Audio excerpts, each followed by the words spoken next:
साधना करी ना करी, तुमने तप किया ना किया, तुमने उपास किया ना किया, पर इतना जरूर करो कि जिस दिन तुम्हारा व्रत है, जिस दिन तुम्हारा उपास है, उस दिन तुम्हारे मुख से अपशब्द ना निकले। जिस दिन तुम्हारा व्रत है उस दिन तुम्हारे मुख से आड़ा टेढ़ा ना निकले। जिस दिन तुम्हारा व्रत है उस दिन तुम अपने पिता,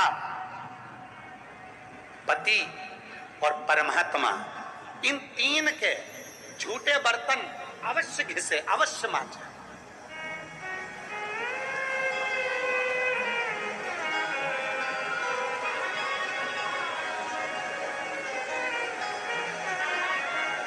घर के सारे बर्तन मांजने वाली कोई आए वो मांजे, मना नहीं है, पर 3 बर्तन अपने को खुद मांजना चाहिए। पहले नंबर पर पिता के झूठे बर्तन, दूसरे नंबर पर पति के झूठे बर्तन और तीसरे नंबर पर परमात्मा के झूठे बर्तन हमें स्वयं मांजना चाहिए। हमें स्वयं इन 3 के बर्तन अगर दूसरे मांजते हैं तो आधे से ज्यादा वस्तु पर हक जो बर्तन मांजता है उसका हो जाता है। अब तुम समझ लेना अच्छे से, हम इसको बहुत विस्तार से नहीं कहेंगे। मालूम पड़े पिता के झूठे बर्तन अगर आप मांज रहे हो, पिता के सामने आप झूठे बर्तन उठा रहे हो, पिता के सामने आप बर्तन लेकर जा रहे हो, पिता के सामने आप उनके बर्तनों को मांज रहे हो, पिता के सामने आप उनके बर्तन उनके कमरे में उठाने जा रहे हो, पिता के सामने आप उनके झूठे बर्तन ले जाकर घिस रहे हो, मांज रहे हो, साफ कर रहे हो, तो पिता आपको देखेंगे तो उनके मन में आएगा मेरी बहू कितनी अच्छी है। देखो सारे बर्तन वो मांजने वाली मांजती है, पर मेरा झूठा बर्तन मेरी बहू मांजती है। तो पिता अपनी तिजोरी का माल निकाल के चुपचाप से तुमको दे दे, ये मेरी बहू है। सारे बर्तन दूसरे मांजते हैं पर मेरी बहू मेरे बर्तन मांजती है, मेरी बहू मेरी सेवा करती है, मेरी बहू मेरी चाकरी करती है, मेरी बहू मेरे बर्तन घिसती है। दूसरे नंबर पर पति के बर्तन, पति ने जिस बर्तन में भोजन किया है उसका बर्तन मांजने वाला नहीं, उसके बर्तन पत्नी को मांजना चाहिए।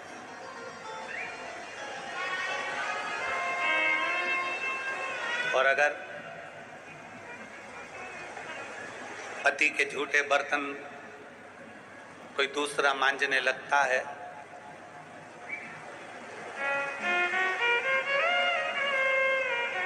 तो एक दिन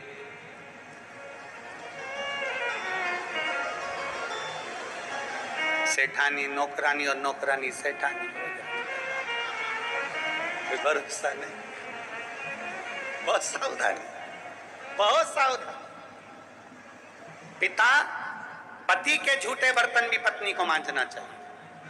स्वामी के जब झूठे बर्तन मांजोगी पति की दृष्टि में आएगा सारे घर के बर्तन दूसरे मांजते हो पर मेरी पत्नी मेरे बर्तन मांजती है, मेरी पत्नी मेरे झूठे बर्तन उठाती है, मेरी पत्नी मेरे झूठे बर्तन संभालती है, मेरी पत्नी मेरे झूठे बर्तन उठाकर रखती है। मतलब उसकी दृष्टि में आपका भाव बढ़ता चले जाएगा। तो आपको जिस दिन तुम बोलो कि मुझे ये चाहिए, पति को याद आ जाएगा ये मेरी सेवा करती है, झूठे बर्तन तक संभालती है, तो तुरंत साड़ी भी दिलाएगा, करवा चौथ पे अंगूठी भी दिलाएगा, निश्चित।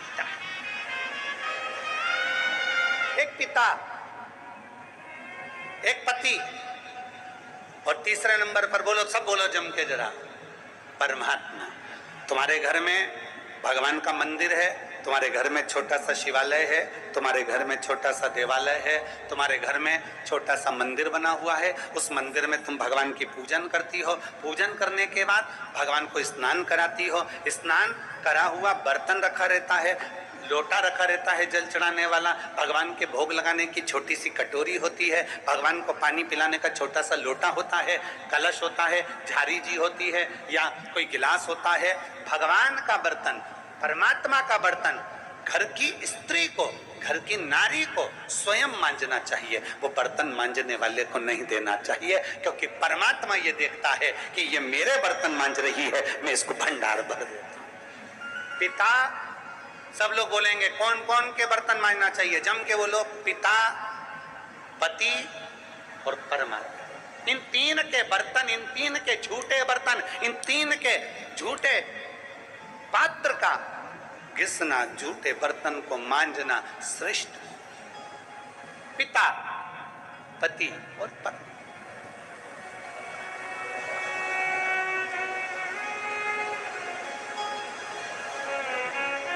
श्रेष्ठ। एक विश्वास अपने भीतर जागृत करें। और जिस दिन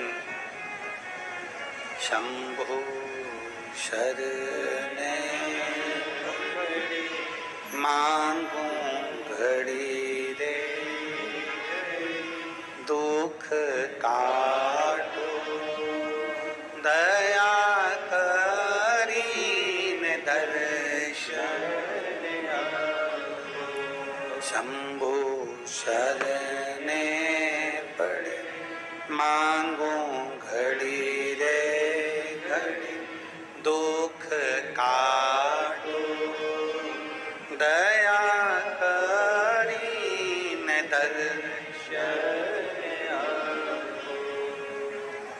भगवान को प्राप्त करने के लिए मन दिल नम्र कर लो। और दूसरा है, परमात्मा से कुछ प्राप्त करना है तो स्वयं समर्पण करो। कैसे भज रहे हो, किस तरह से भज रहे हो, कैसे स्मरण कर रहे हो, उससे मतलब नहीं है। भगवान ये नहीं देखता। भगवान से पूछा जाए कि जिसने व्रत दिन भर का रखा, जिसने कुछ नहीं खाया, जिसने पानी भी नहीं पिया, जिसने दोनों टाइम भोजन किया, जिसने एक समय फलाहार किया, एक समय भोजन किया, आप किसकी सुनते हो?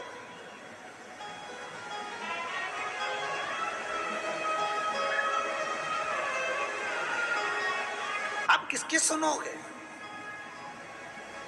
तब भगवान शिव कहते हैं, तब भगवान शंकर कहते हैं,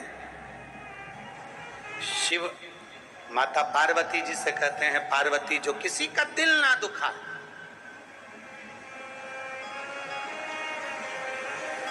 जिसके मुख से कभी अपशब्द ना निकले।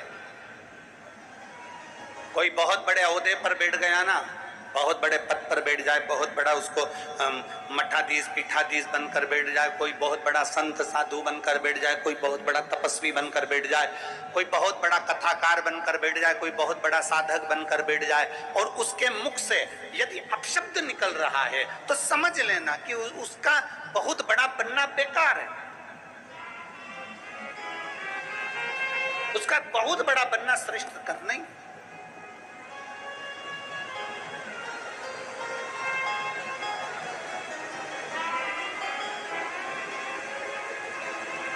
एक बहुत सुंदर कथा थी। एक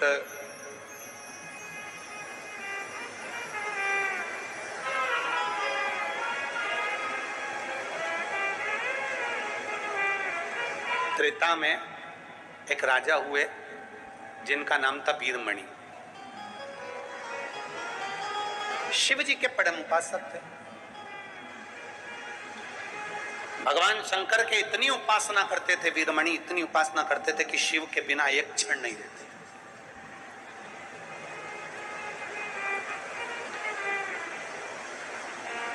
और देवपुर नाम के नगर में उनका निवास था। देवपुर नाम का एक नगर था त्रेता में, और उस नगर में वो निवास करते थे वीरमणि, बहुत विद्वान। वीरमणि स्वयं शंकर के उपासक थे, और वीरमणि का जो पुत्र था रुक्मंगद, वो भी शिव का उपासक था। वीरमणि भी शंकर के उपासक थे, और उनका बेटा रुक्मंगद भी भगवान शिव की आराधना करता। कई वर्ष निकल गए तप साधना करते करते, कई साल निकल गए तप साधना करते करते, कई वर्ष उनके तप साधना में निकल गए, पर वीरमणि को शिव का दर्शन नहीं हुआ। वीरमणि को शंकर का दीदार नहीं हुआ, शंकर का दर्शन नहीं। कई वर्ष निकल गए,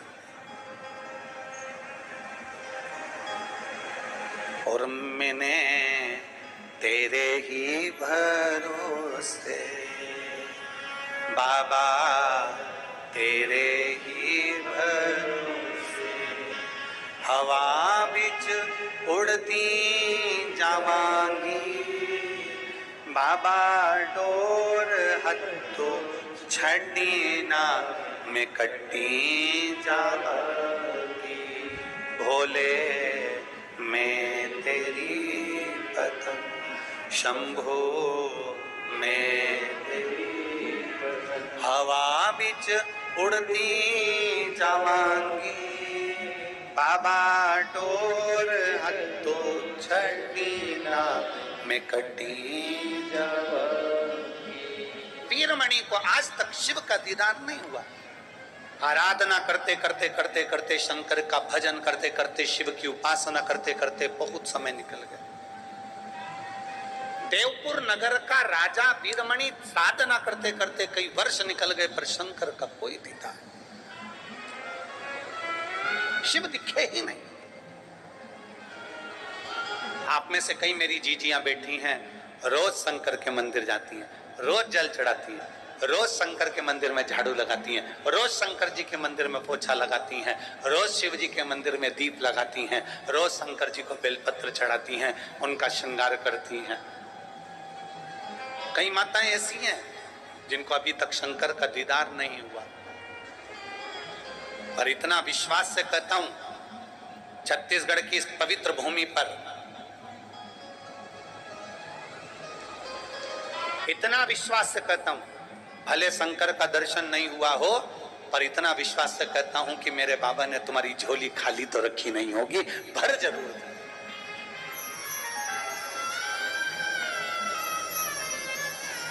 ये भरोसा है।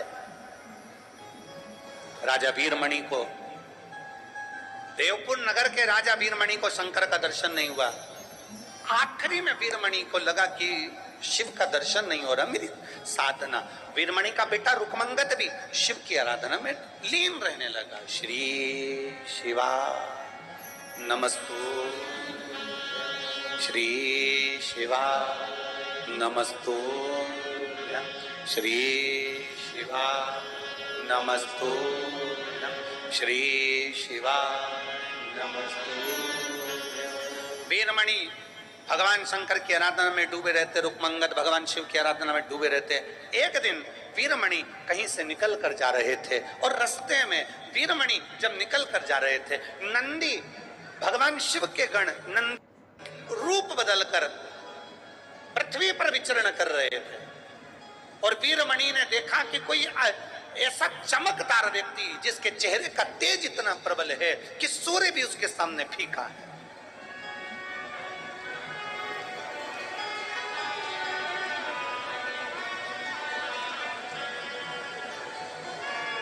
जिसके चेहरे का तेज इतना प्रबल है कि सूर्य भी जिसके सामने फीका।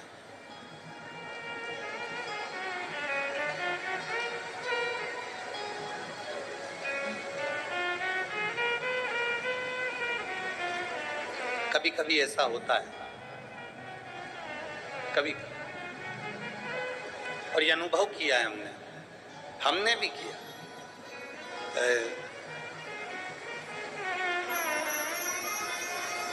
सीहोर सीवन नदी से कुबेरेश्वर धाम की दूरी है 11 किलोमीटर।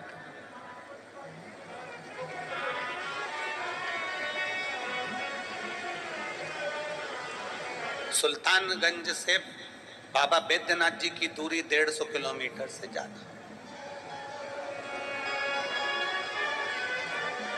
सुल्तानगंज से कावड़ लेकर बैद्यनाथ बाबा के चरणों में जाना, पहुंचना, थकान भी हो जाएगी, चल भी लोगे, पहुंच भी जाओगे।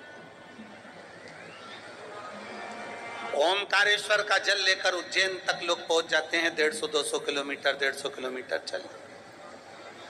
लोग 90-100 किलोमीटर तक चल लेते। पर